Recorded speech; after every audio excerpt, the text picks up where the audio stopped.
kubera iki shusho yawe wabitahuye gute ntabwo bwari byari ibyo umva ndako please ndabigusabye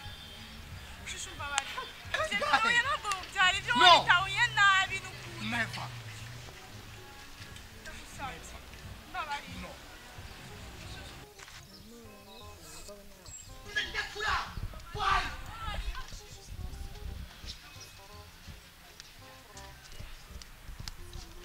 ndagusabye mbabarira shusho mbabarira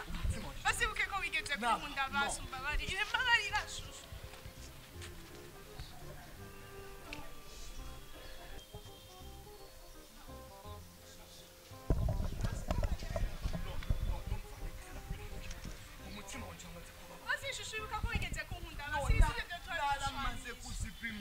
Why? Ndo kubabara nje misoso kurira kubera iki shura ducufata ibi bibaye ngo ucugomba kubigira bire je natanye n'umuryango wanje jewe kubgawe wewe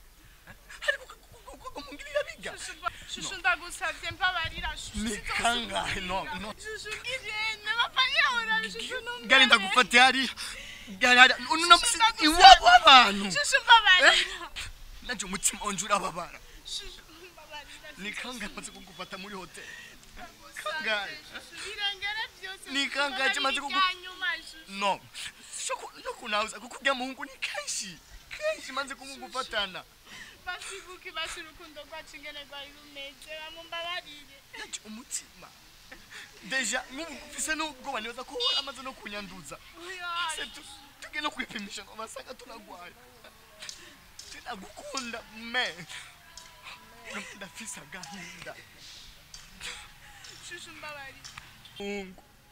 shushu byose barabeshera mugacisha kubiyagana imbere yawe ndavyemera kugira umbabari oya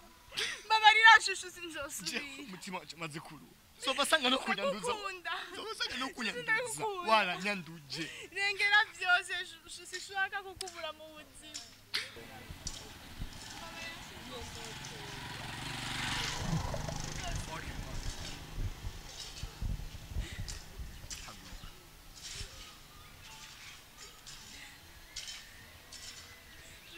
sinzosubira ndabikwemere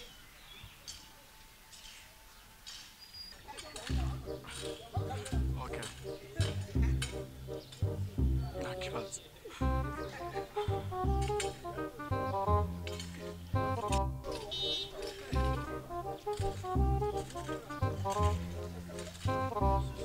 kuri kwimane